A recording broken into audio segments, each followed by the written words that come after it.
Today I'm answering your most asked filmmaking and videography questions, and boy, do we have some good ones.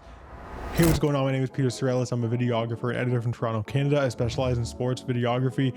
I put out a call on my Instagram asking you to ask me your most pressing filmmaking questions, and we're going to answer them all in this video, with the first one being from Will_Lie Wilson, who says 4K 60 or 1080p 120 resolution and frame rate.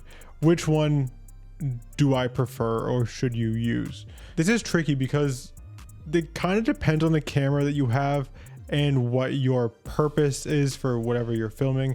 Like, if the quality of your 4K footage is garbage and your high definition footage has good color depth and a good bit rate, then I would say you use 1080. But vice versa, if like your 1080 footage is 8-bit and your 4K footage is 10-bit color, then I'd say use the 4K, right? So like that's a camera specific thing.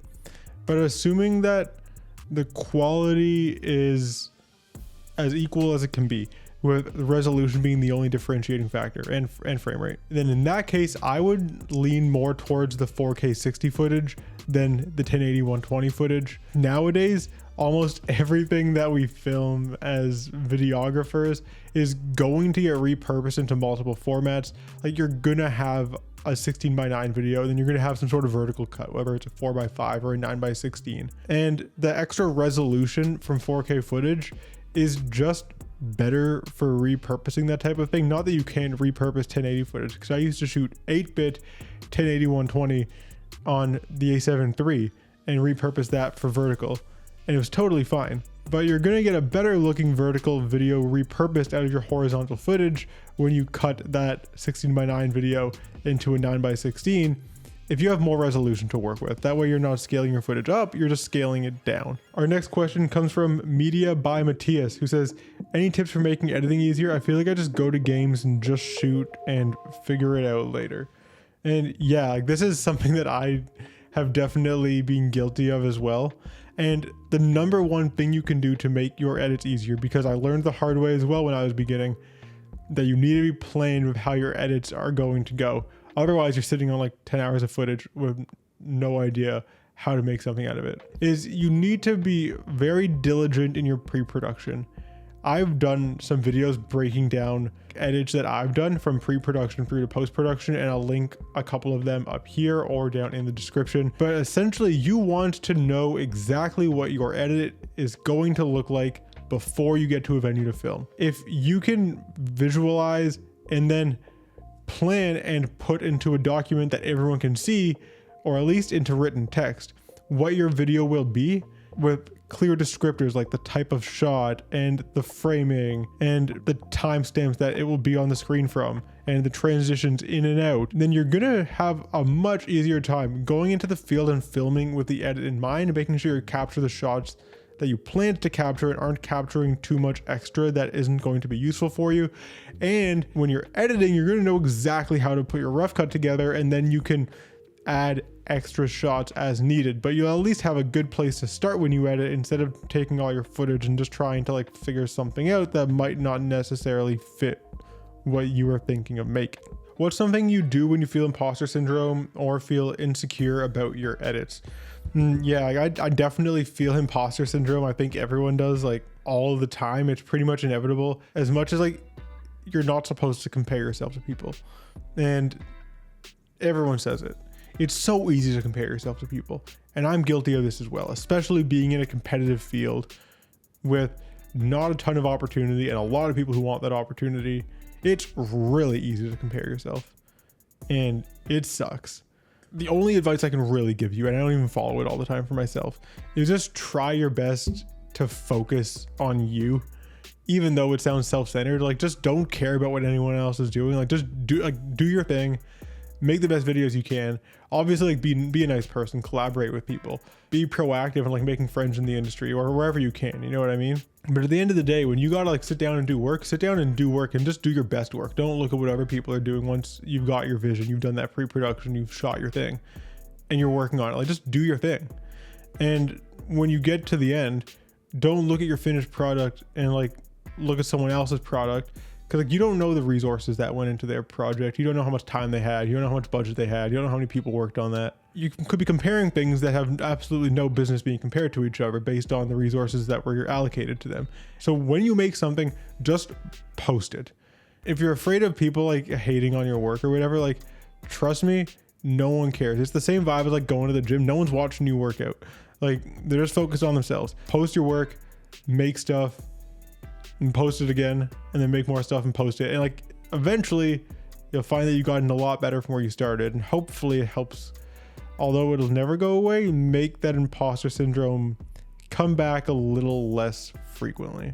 Our next question comes from Rai Ken Gur, who says, do you have to go to college or a post-secondary program to be successful?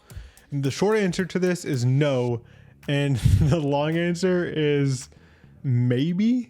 Obviously, this isn't a requirement. If you're good, your skill will speak for itself. But on top of skill, something that a lot of people need and something that's very valuable in this industry is connections. And if you're like me and you're introverted and you aren't good at making connections naturally, and I'm not, like maybe I seem extroverted in these YouTube videos, I'm literally in a room alone right now talking to a camera and I don't want to go outside.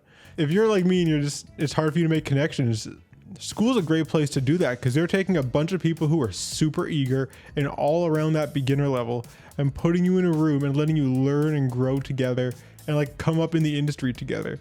And when you get 5-6 years down the line, those people are going to be the people who you can turn to get jobs. Or like someone might be a producer and you might be like a DP, and they hire you onto their project. They know what you're about and they know your work, and you don't need to go through like that process of reaching out and like trying to build something from scratch. Like down the road, you've already got those connections baked in.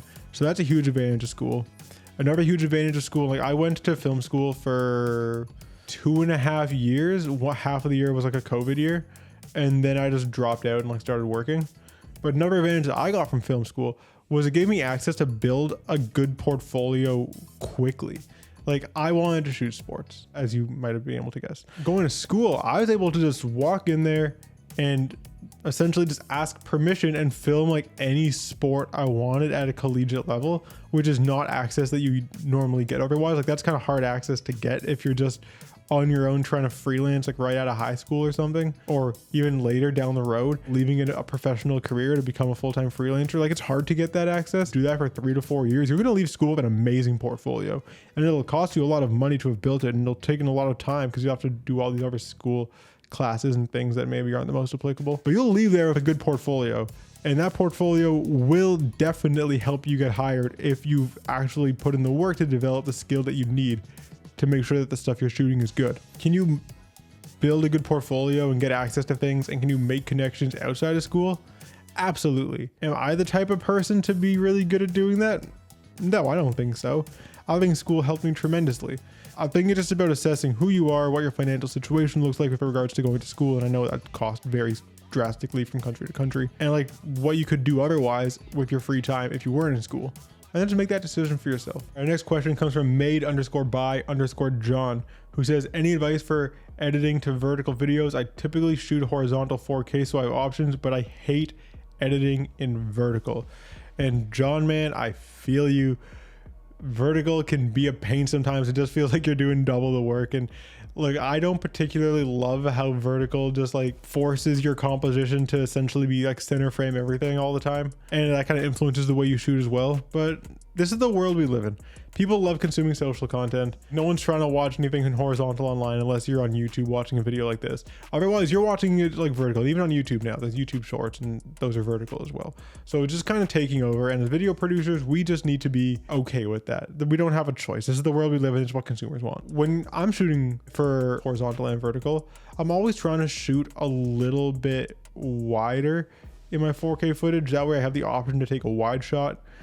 Obviously, if you're in a staged environment where you have the opportunity to shoot shots horizontal and then vertical, I would definitely just do 2 takes, get the framing exactly how you want it in horizontal, and then also get that shot in vertical. And like, it's important to understand the purpose of what you're shooting, how it's going to be used, and like what the goal is for that footage. Because as a professional, you should be able to determine what the best format is to accomplish a client's goal when they tell you what the goal is. If it makes more sense based on your specific project to do a horizontal video, not do vertical, then you can suggest that to the client and tell them, and maybe they'll be down with it.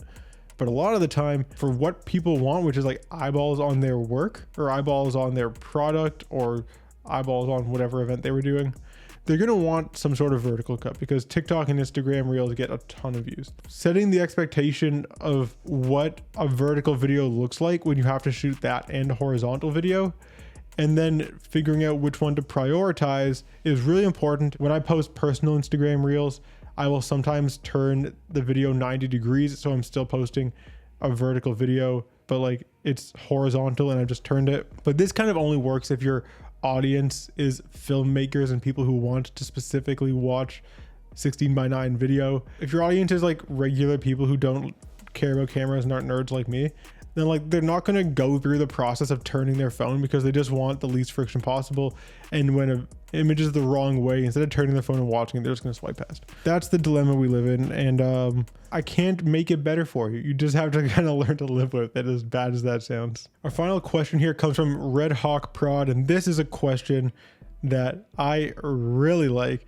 He says, if they release an FX3 Mark II, what features would you want to see added? And boy, do I have some. I took some notes. I'm going to refer to them every once in a while because I want to make sure I hit everything. I would love to see 8K 24 or possibly also 8K 30 like they have in the A7R5 and the A1. I feel like a cinema camera needs that. I don't know why a photo first camera like the A7R5 has that when a video camera doesn't. Like I get megapixel count and all that, but like come on, give us that for video. I know the FX3 is like not like a super cinema camera, but like it's in the cinema line, so like give it the video features.